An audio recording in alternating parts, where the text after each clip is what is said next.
नमस्कार दोस्तों, मेरा नाम है विशाल और आप सबका स्वागत है स्टॉक बॉक्स के stock market business and financial updates में। यहाँ पर मैं डिस्कस करने वाला हूँ बिजनेस न्यूज़पेपर्स के कुछ बहुत ही बढ़िया आर्टिकल्स और ऐसे आर्टिकल्स जो दुनिया भर में होने वाले सारे फाइनेंशियल इवेंट्स को कवर करते हैं। मतलब फाइनेंशियल पॉलिटिकल कोई भी इवेंट हो जो आपके पोर्टफोलियो पर असर डाल रहा है, आपके इन्वेस्टमेंट अपॉर्चुनिटीज़ पर या आपके इनकम या एक्सपेंडिचर पर असर डालता है, तो उसे यहाँ पर हम ज़रूर कवर करेंगे और उसे एनालाइज भी करेंगे। तो शुरुआत करूँगा मैं आज के सबसे पहले आर्टिकल से। More rooms for affordable homes. India में एक बहुत बड़ी प्रॉब्लम हो गई है, वो है अफोर्डेबल हाउसिंग की।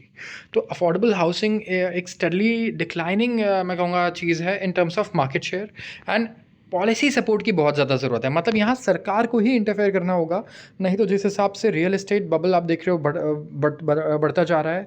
बहुत ही मतलब करोड़ों में भी कमाने वाले लोग शायद कुछ दिन बाद बड़ी मुश्किल से कोई प्रॉपर्टी अफोर्ड कर पाएंगे, ऐसा लगता है। तो जो इन्वेंट्री है अनसोल्ड हाउसिंग स्टॉक की, वो लगातार गिर रही है, ठीक है। एंड जो पेस है इट इज़ नॉट इंस्पायरिंग। और ये क्या रिफ्लेक्ट करता है, कोविड के बाद से जो कंजम्पशन हुआ है ना, कंजम्पशन पैटर्न अगर आप देखोगे रियल एस्टेट में, स्पेसिफिकली आप रियल एस्टेट स्टॉक्स देखो, उन कंपनी के स्टॉक्स सबसे ज़्यादा रिटर्न दे रहे हैं जो प्रीमियम रियल एस्टेट में काम करती हैं। क्योंकि जो प्रीमियम, जैसे आप देखिए कैमेलियास की बात करते हैं, हम ऐसी बात करते हैं ट्रम्प टावर की, तो जो करोड़ों के फ्लैट्स हैं, मतलब 100 करोड़ के फ्लैट्स, एक एक फ्लैट जो 100 करोड़ का है, 50 करोड़ का है, 20 करोड़ का है, वो तुरंत से बिक जा रहा है, तुरंत खाली हो जा रहा है पूरा इन्वेंट्री। और जो बाकी है अगर आप देखोगे तो वहाँ पे फिर भी अभी आपको थोड़ा सा ठंडा मार्केट भले देखने को मिल जाए, थोड़ी सी कम मैं कहूँगा सेलिंग हो या फिर थोड़े से अनसोल्ड इन्वेंट्रीज हो, लेकिन लग्जरी प्रोजेक्ट्स तो तुरंत बिक जा रहे हैं। तो कोविड के बाद से हमें देखने को मिला एंड लग्जरी हाउसेज और कार यहाँ पे इस कंजम्पशन ग्रोथ को फ्यूल कर रहे हैं। अब ये बहुत ही अनसस्टेनेबल होगा अगर जो स्मॉल होम्स हैं, ठीक है, इनकी सेल्स और स्मॉल जो गाड़ियां हैं जैसे, ये फास्ट लेन में ना है। मतलब मारुति भी बोल रहा है कि छोटी गाड़ियां बिक ही नहीं रही है, सारी एसयूवीज बिक रही हैं। छोटी गाड़ियां हम बनाते हैं, हमारी स्पेशलाइजेशन थी, हम सस्ते दाम पे बनाने की कोशिश करते थे, और अब वही नहीं बिक रहा है इंडिया में। तो हाउसिंग डेवलपर्स भी इस अफोर्डेबल सेगमेंट को लेकर के काफ़ी वेरी हैं, और उन्होंने कहा कि जो कॉस्ट है ना, इतना ज़्यादा है रियल एस्टेट प्रोजेक्ट्स का कि बड़ा मुश्किल हो गया है अफोर्डेबल घर को बनाना। एंड जो सेगमेंट है बहुत वाइटल है इंडिया में, राइट। तो इस इम्परफेक्शन जो है, ये सिमेट्री है मार्केट में, इसे हमें कहीं ना कहीं सॉल्व करना होगा। रियल वेज ग्रोथ कम है। रियल वेज ग्रोथ क्या हो गया, मतलब 10% की हाइक हो रही है वेज की काफ़ी सारे सेक्टर्स में, बट प्रॉब्लम यह है कि इन्फ्लेशन 2 साल से इतनी तेज़ी से बढ़ रहा था कि कहीं ना कहीं आप देखो कि रियल वेज ग्रोथ जो होता है कि महंगाई दर वगैरह को आप कॉम्पनसेट करके जब देखते हो तो बहुत ही कम रहा है। एंड डिमांड यहाँ पे ज़्यादा फास्ट रहा नहीं है कि ऑब्जॉर्व कर ले अनसोल्ड अफोर्डेबल इन्वेंट्री को। जो सप्लाई रिस्पॉन्स है वो भी वीक है। डेवलपर्स भी ऐसे प्रोजेक्ट्स नहीं करना चाहते हैं यूजुअली आजकल।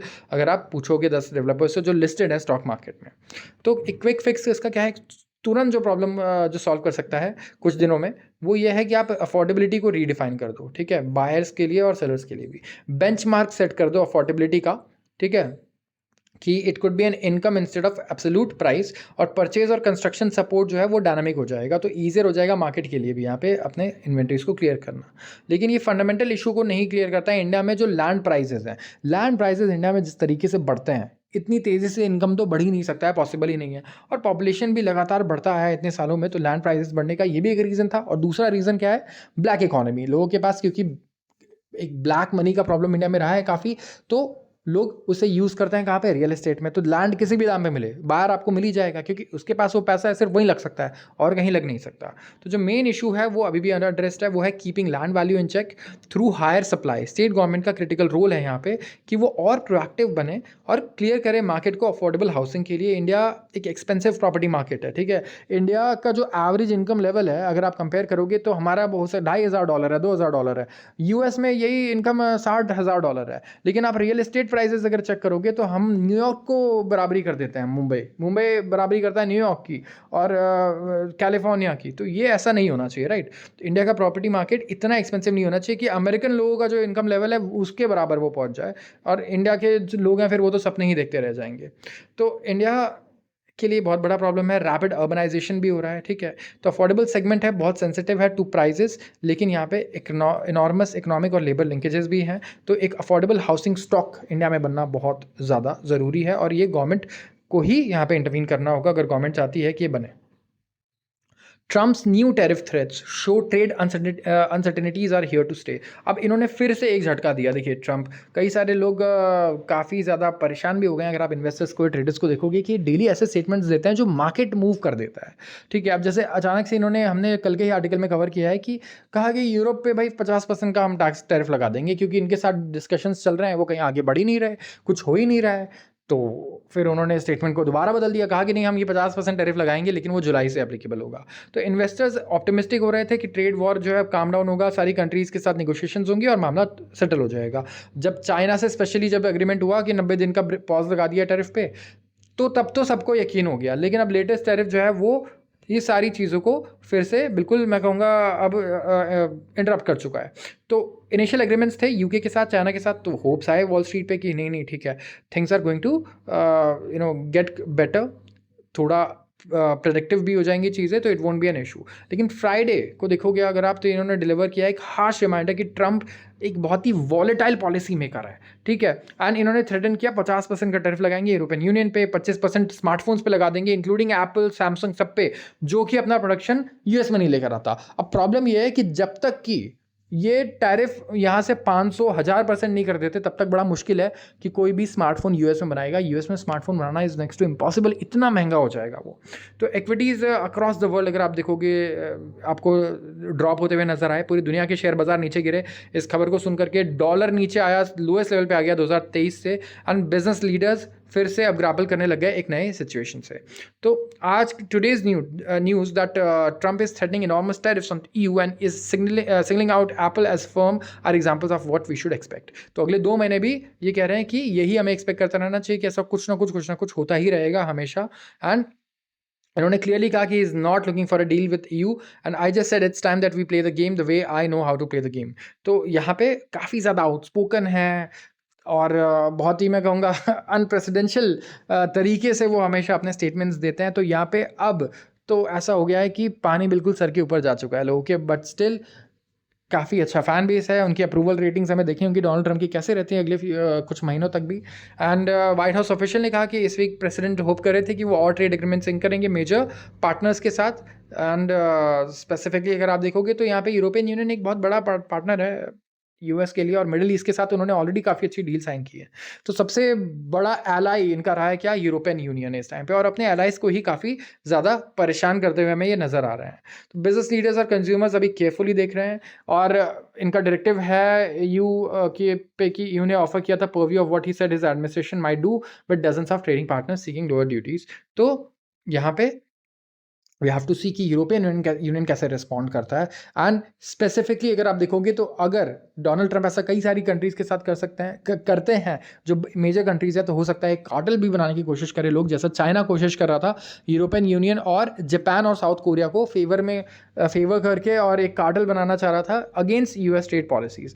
बट साथ में उन्होंने यूएस के साथ भी डील साइन कर लिया। अब ये देखो तो कितना ज़्यादा क्लेवरली सब लोग इस टाइम पे चल रहे हैं। कोई एक दूसरे पे ट्रस्ट भी नहीं करता है और कोई एक दूसरे के साथ डील साइन भी नहीं करना चाहता, लेकिन स्टिल डील एक दूसरे को प्रपोज ज़रूर कर रहे हैं। तो this is how diplomacy is going all over the world अभी, एंड वी हैव टू सी कि इंडिया यहाँ पे क्या करता है। क्या इंडिया सबसे पहली कंट्री हो सकती है जो यूएस के साथ बायलैटरल ट्रीटी साइन करती है, भले ही वो एक इंटरिम ट्रीटी हो। अब बात करूंगा अगले आर्टिकल की, और यह है फार्मा इंडस्ट्री के बारे में। ठीक है, इंडिया फार्मा इंडस्ट्री इस टाइम पे काफ़ी अफेक्टेड है यूएस के पॉलिसी से। अब डोनाल्ड ट्रंप ने साइन किया था कि एग्जीक्यूटिव ऑर्डर 12 मई को, और कहा कि पूरी दुनिया भर में दवाइयाँ इतनी सस्ती हैं, यूएस सबसे बड़ा कंज्यूमर है सबका, तो यूएस को सबसे फेवर्ड नेशन का दर्जा मिलना चाहिए। अगर मैं आपकी दुकान से सबसे ज़्यादा सामान ले रहा हूँ तो भाई मुझे थोड़ा डिस्काउंट दो, मुझे आप सबसे पहले प्रोवाइड करो, मुझे आप ये मत कहो कि ये चीज़ें नहीं होंगी, ऐसे होंगी, क्योंकि मैं सबसे फेवर्ड नेशन मुझे होना चाहिए यहाँ पे, राइट। तो अब यहाँ पे क्या चाहते हैं कि यूएस में ड्रग प्राइजेस सस्ते हो, मतलब दवाइयों के दाम सस्ते हो जो बहुत ही ज़्यादा महंगे हैं, मतलब लूट है वहाँ पे, आप ऐसा समझो दवाइयों के मामले में। तो 2022 में एटलीस्ट 90% ऑफ ड्रग्स जो प्रिस्क्राइब्ड हुए थे यूएस में वॉल्यूम के बेसिस पे, वो थे अनब्रांडेड जेनेरिक्स, एंड इनका जो शेयर था सेल्स में वो सिर्फ 8% था। और इन कॉन्ट्रास्ट 7% प्रिस्क्रिप्शन मेडिसिन जो थे वो ब्रांडेड स्पेशलाइज्ड ड्रग्स थे, और इनका 87% शेयर था सेल्स में। तो जो प्राइस हैं प्रिस्क्रिप्शन ड्रग्स के यूएस में वो करीब 3 गुना ज़्यादा है उसी सेम दवाई के जो यूरोपियन यूनियन में या दूसरे कंट्रीज़ में बेची जाती हैं, और 35% जो इंडिया का फार्मा एक्सपोर्ट है वो जाता है किसको, यूएस को अकेले। तो $10 बिलियन का मार्क भी हम क्रॉस कर चुके हैं, और जो ये एक्सपोर्ट्स हैं ये डबल से भी ज़्यादा हो गए हैं वाई 2018 से, तो मतलब कोविड के बाद से स्पेसिफिकली और ज़्यादा बढ़ गए थे। तो फर्दर इंडिया का जो शेयर है सप्लाई ऑफ प्रिस्क्रिप्शन ड्रग्स में टू ऑलमोस्ट, ये भी डबल हो गया, 22 से 42% हो चुका है जो प्रिस्क्रिप्शन ड्रग्स यूएस में इस टाइम पे प्रिस्क्राइब किए जाते हैं लोगों को। तो यूएस अकाउंट करता है एक large part of revenue top Indian pharma companies के लिए, और क्योंकि जो क्यूमुलेटिव सेविंग्स है यूएस हेल्थ केयर सिस्टम के on account of Indian generics और बायोसिमिलर्स, ये है at $419 billion and 903 billion in 2018 and 22। तो 2022 में इंडियन कंपनीज अकाउंट करते थे कितना, 47% शेयर था इनका सारे जेनरिक ड्रग्स में। 90% ऑफ द ड्रग्स जो बिकते हैं यूएस में वो अनब्रांडेड जेनरिक्स रहे हैं हमेशा से, आप इस चार्ट में देख सकते हो। मतलब within country share of sales and volume of different types of drugs, ठीक है। और इंडिया यहाँ पे स्पेसिफिकली मैं बोलूंगा जितने प्रिस्क्रिप्शन ड्रग्स हैं जो जेनरिक मार्केट है वहाँ पे सबसे ज़्यादा एम करता है, क्योंकि ये पैटेंट्स होते हैं कंपनीज के, वो एक्सपायर हो जाते हैं और उसके बाद कोई भी कंपनी वो दवाई बना सकती है। तो इंडियन मैन्युफैक्चरर्स की सबसे ज़्यादा मैं कहूँगा जो बेस्ट क्वालिटी है वो ये है कि वो अच्छी क्वालिटी के ड्रग्स बना पाते हैं बहुत ही लो कॉस्ट पे, और यूएस में इसलिए वो काफ़ी प्रेवलेंट भी है। तो आप देख सकते हो कि काफ़ी सारी मेजर इंडियन कंपनीज है, जैसे यहाँ पे हम देख पा रहे हैं ग्लैंड फार्मा हो गई, डॉक्टर रेड्डीज हो गई, बिंदु फार्मा है, Zydus life sciences, Piramal, Lupin, Sun pharma, Cipla. ये इनका रेवेन्यू का शेयर कितना बड़ा है जो यूएस से आता है, 41%, 53%, 54%, 30%।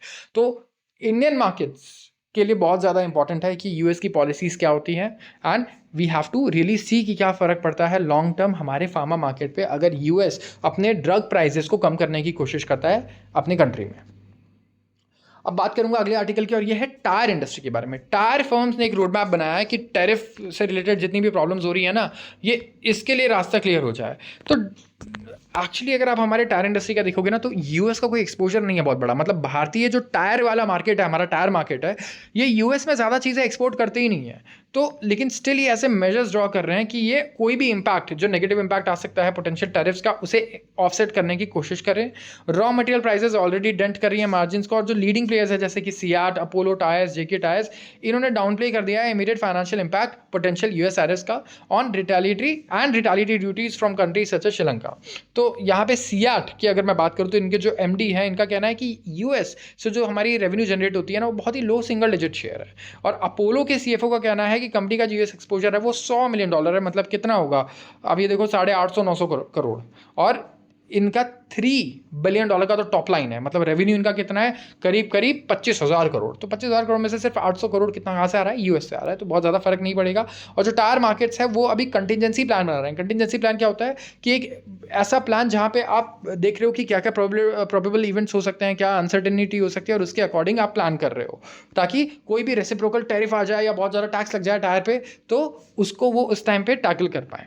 तो टायर मेकर्स जो है वो इस टाइम पे मिटिगेट करना चाहते हैं रिस्क को, और ये एक्सपोर्ट को यूएस के अलावा और देशों में लेकर जाने की कोशिश कर रहे हैं, जैसे कि यूरोप हो गया हमारे पास, राइट, साउथ अफ्रीका हो गया, साउथ ईस्ट एशिया हो गया। तो यहाँ पे अलग अलग ऑल्टरनेटिव्स ये ढूंढ रहे हैं।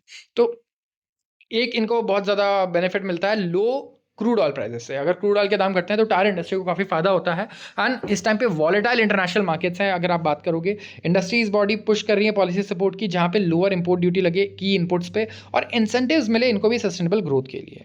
जैसे कि सियाट का जो इंटरनेशनल बिजनेस है, इन्होंने डिक्लाइन देखा है ग्लोबल अनसर्टेनिटी की वजह से Q4 में, और कंपनी ड्रॉप कर रही है नए कंटिजेंसी प्लान कि वो 44% रेसिप्रोकल टैरिफ अगर आ गया श्रीलंका से तो कैसे उसे ऑफसेट करेंगी।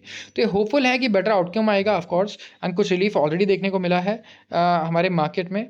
और इन्होंने कहा है कि सियाट अभी भी कमिटेड है कि long term investment plan US में करने वाला है, प्रोडक्ट डेवलपमेंट भी करेगा और लॉन्च करेगा न्यू प्रोडक्ट्स अक्रॉस कैटेगरीज। तो अपोलो टायर्स की अगर बात करें तो यूएस मार्केट को लार्जली सर्व करता है यूरोपियन ऑपरेशन से, एंड अडॉप्ट कर रहा है एक वेट एंड वॉच अप्रोच। तो यहाँ पे कंपनी क्या करी, अब देखिए कंपनीज भी कितना ज़्यादा रिएक्टिव होती हैं, इन्हें एक एक न्यूज़ इन्हें हमसे पहले पढ़ना होता है, ठीक है। ये मुझे नहीं लगता ये इस टाइम पे सोते होंगे रात को, अगर डोनाल्ड ट्रंप का कोई इंटरव्यू है या कोई स्टेटमेंट आने वाला है तो ऐसी इनकी हालत होगी। स्पेसिफिकली जो मैनेजमेंट लेवल के लोग हैं, इनकी नींद उड़ी हुई रहती होगी पूरे टाइम पे, क्योंकि इनको पता नहीं है कल क्या हो जाए और कल क्या एक्ट करना पड़ जाए। तो अभी से सारे कंटिजेंसी प्लान बना रहे हैं, और इसी टाइम पे आप देखिए कि आदमी पैरानोया का शिकार हो जाता है काफ़ी। मतलब मैनेजमेंट लेवल के लोग अगर आप देखोगे वो पैरानॉइड होने लगते हैं कि अरे नहीं ये तो नहीं हो गया, ये तो नहीं हो गया, कोई ऐसा एस्पेक्ट तो नहीं है जो हमने नहीं सोचा है। तो ये टफ टाइम होता है मैनेजमेंट के लिए। On the issue of US tariffs, जो एमडी हैं जेके टायर के, उनका कहना है कि 25% ड्यूटी लिवाई की गई है ट्रक और पैसेंजर रेडियल्स पे और 10% दूसरी कैटेगरी पे। तो ये अमेरिकन पे वो कह रहे हैं कि हम डिपेंडेंट है नहीं, हम लोग तो वेस्ट एशिया में एक्सपोर्ट करते हैं, south east Asia, Europe, Brazil. और ये जो डाइवर्सिफिकेशन है हम इसलिए करते हैं कि हम we don't want to put all our eggs in same basket. हम डाइवर्सिफाई करेंगे, जैसे इन्वेस्टमेंट्स को लोग डाइवर्सिफाई करते हैं, हम देखिए कंपनीज भी कितना डाइवर्सिफिकेशन फॉलो करती है। सिंघानिया ने भी नोट किया कि इंडिया होल्ड कर सकता है कंपेटिटिव एज यूएस मार्केट में कंपेयर टू कंट्रीज जैसे कि थाईलैंड एंड वियतनाम, जो ज़्यादा टैरिफ फेस कर रहा है, एंड कॉन्स्टेंटली इवैल्यूएट कर रहे हैं प्रपोजिशंस हमारे यूएस कस्टमर्स के लिए, जैसा इनका कहना है इस टाइम पे, क्योंकि यूएस ही इस टाइम पे लीड कर रहा है इनके सारी स्ट्रैटेजीज को, जिस हिसाब से यूएस से वॉलेटाइल न्यूज़ आ रही है। जो यूरो ग्रिप टायर्स के सीईओ हैं, उन्होंने क्वेश्चन किया है कि जितनी भी कंपनीज हैं सारी की सारी इस इम्पैक्ट को एस्केप नहीं कर पाएंगी, स्पेसिफिकली जिनका यूएस के साथ इंटीग्रेशन है। ठीक है, यूएस में एक्सपैंड करना चाहती थी तो इंटीग्रेशन किया, इन्वेस्ट किया है, वहाँ पे पैसा लगाया है, तो आप ऐसे तो नहीं बच जाओगे कंप्लीटली बिल्कुल अनस्केथ या फिर अनस्क्रैच्ड। तो India remains relatively well position. ठीक है, काफ़ी वेल पोजीशन रहता है India as compare to other exporting nations, and इनको ये एज एन अपॉर्चुनिटी देखना चाहिए। जो टैरिफ टर्बुलेंस है वो ऐसे टाइम पे आ रहा है जहाँ पे टायर मार्केट्स ऑलरेडी ग्रैपल कर रहे हैं श्रिंकिंग मार्जिन से, एंड जो कंसोलिडेटेड नेट प्रॉफिट है वो भी डिक्लाइन हुआ है by 26.5% year on year. Apollo अगर आप देखोगे तो ये ड्रॉप हुआ है नियरली 35%, एंड जो राइजिंग कॉस्ट है की मटीरियल जैसे ये natural and synthetic rubber, carbon black और क्रूड डेरिवेटिव्स का, इन्होंने भी प्रेशर काफ़ी ऐड किया है। तो इनके रॉ मटेरियल्स क्या होते हैं? Natural synthetic rubber, carbon black और क्रूड डेरिवेटिव्स। ठीक है, ये आपको ध्यान रखना है, ताकि जब भी आप देखते हो ना कि ये रॉ मटेरियल्स के दाम घट रहे हैं, बढ़ रहे हैं, तो कौन सी इंडस्ट्रीज को फर्क पड़ेगा, क्रूड ऑयल से किसको फर्क पड़ेगा, ऐसे एनालाइज कर पाओगे आप। कि पेट्रोल डीजल के दाम जब बढ़ जाते हैं तो गाड़ियों की डिमांड कम हो जाती है, तो टायर इंडस्ट्री थोड़ा यहाँ पे ब्लीक लगती है, लेकिन टायर बनाने के कॉस्ट भी काफ़ी तेज़ी से बढ़ते हैं। So this will be a big issue tyre companies के लिए अगर क्रूड डेरिवेटिव्स के दाम भी बड़ी तेज़ी से बढ़ जाएं। तो आज के लिए बस इतना ही। अगर आपको वीडियो पसंद आई हो तो ज़रूर इसे लाइक करें, एंड चैनल को सब्सक्राइब करना बिल्कुल ना भूलें। अगर आप रोज़ ऐसे वीडियोस को देखना चाहते हैं तो आप सबका बहुत बहुत धन्यवाद।